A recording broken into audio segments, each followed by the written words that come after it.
Bam, bam, ba, bam. Bam, bam, bam, bam. Bonjour et bienvenue à la Fondation Magister, l'école des héros du monde réel, pour la 5e vidéo d'introduction à ce projet. Dans les épisodes précédents, je vous disais qu'actuellement on a beaucoup de moyens. Plus que jamais, on a les potentialités de faire quelque chose de grand et de sensé avec nos vies si on se bouge. Je ne dis pas que c'est toujours facile de se prendre en main. La tentation est grande de passer son temps libre à se toucher la nouille et de se dire que de toute façon, on ne peut rien échanger au monde. Ne te prends pas la tête avec tout ça, Bertrand. Laisse tomber les idéaux, c'est pour les enfants. Fais comme tout le monde. Laisse-toi aller et rentre dans le système. Tout le reste, c'est du flanc de rêveur. Oh oui, ça rend la vie plus facile de se dire qu'on ne peut rien y changer au monde. Parce que vivre en se disant qu'on peut faire quelque chose si on s'en donne les moyens, mais qu'on ne fait rien, oui, bonjour les névroses. Ça donne le vertige de se dire qu'on a tous les moyens de changer notre existence et la réalité dans laquelle on vit, que tout cela pourrait être complètement différent si on essayait vraiment.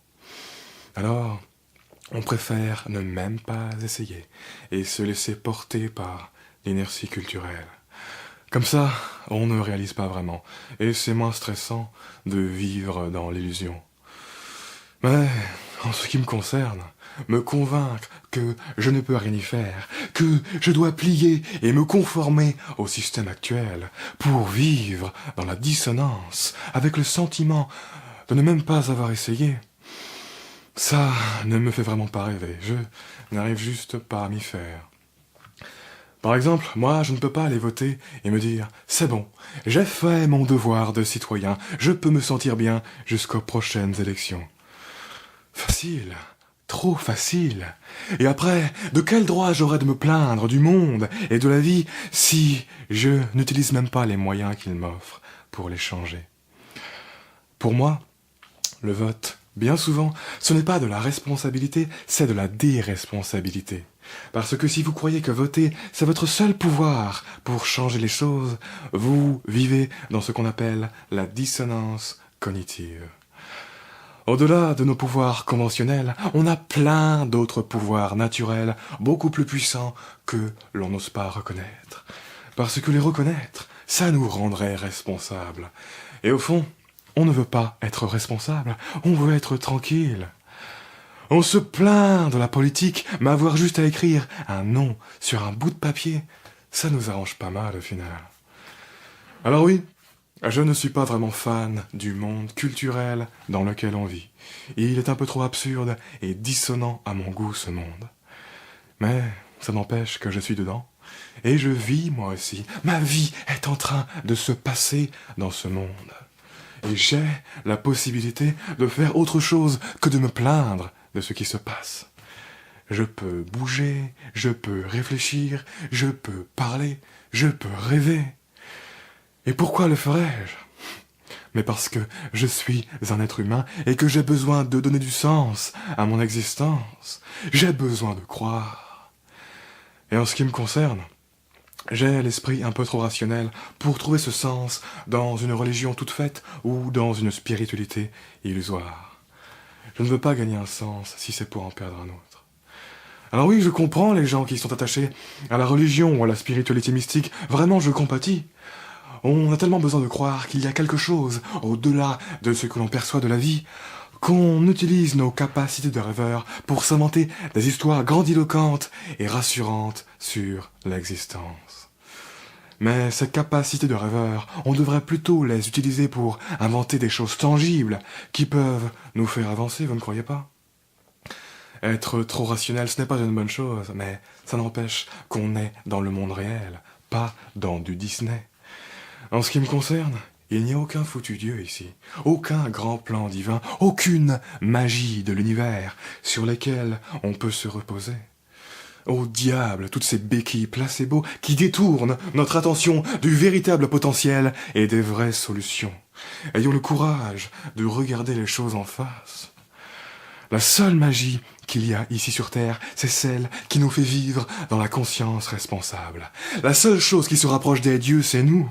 Nous et nos capacités de faire des choses incroyables. Et le seul plan divin qui pourra jamais exister, c'est celui qu'on se sera bougé le cul à mettre en place. Rien ne se fera tout seul, personne ne viendra nous sauver. C'est à nous de le faire, ici et maintenant. Alors ce sens dont j'ai besoin dans ma vie et que je ne peux trouver nulle part, il ne me reste plus qu'à faire ce qu'il faut pour le créer. Et oui, toutes les choses de notre monde n'ont pas à nous être données, sinon à quoi bon avoir les pouvoirs de les créer? Croire, c'est une chose, agir, c'en est une autre. Et par conséquent, oui, il y a effectivement quelque chose au-delà de ce que l'on perçoit de la vie. On a raison d'y croire. Mais ce n'est pas quelque chose à trouver. Ce n'est pas quelque chose qui existe déjà. C'est quelque chose à créer. Un futur. Notre futur. La magie de la vie, pour moi, elle est là. Et elle existe seulement quand on la fait exister.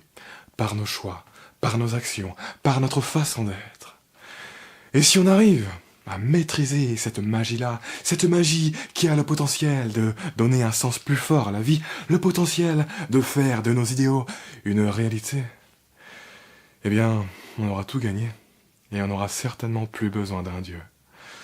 Eh oui, au fond, les enfants de Mère Nature n'ont besoin d'aucun grand papa tout-puissant, parce qu'elle leur a donné tout ce qu'il faut pour s'en sortir comme des grands. Il faut juste qu'ils en prennent conscience. Comprenez bien qu'il n'y a rien de statique avec la vie. Tout est dynamique. En jouant au jeu de la vie, on change les règles du jeu de la vie.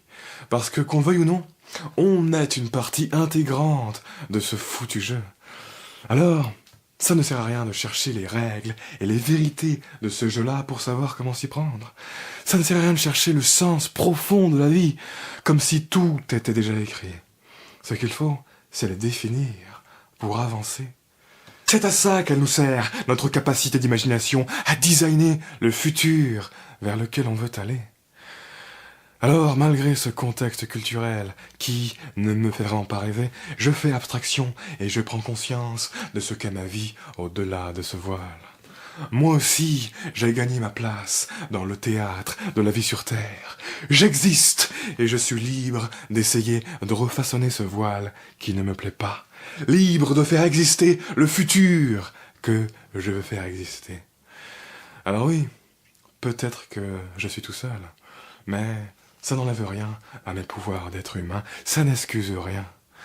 Alors, j'utilise tous les moyens qu'elle m'a donnés, la vie, pour jour après jour prendre le temps de trouver les moyens de dépasser mes limites actuelles, de renouveler mes objectifs et honorer la chance que j'ai d'exister avec de tels pouvoirs sur mon existence. Même si je suis tout seul dans mon délire, je n'en ai rien à faire. Je porterai mes rêves par l'action contre vents et marées à la sueur de mon front jusqu'à mon dernier putain de souffle.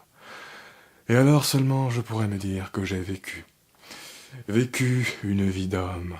Parce que notre condition humaine, ce n'est pas commun du tout, ça, en fait. À l'échelle de la physique et de ses lois déterministes, c'est clairement des super pouvoirs de héros, d'avoir la possibilité de prendre en main son existence, la possibilité de créer un impact positif sur le monde dans lequel on vit. Quelles autres entités ont la possibilité de faire ça, hein? Aucune dont on a conscience. Oh oui, le monde dans lequel on s'enferme peut être d'une banalité ennuyeuse et aveuglante. Mais pourtant nous, on est des créatures fascinantes.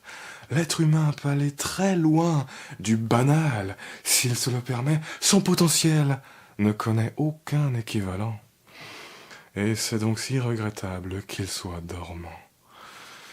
Sur ce, je vous remercie de votre attention et je vous invite à vous abonner pour ne pas rater la suite de cette vidéo qui va arriver d'ici à peu près 1 ou 2 semaines.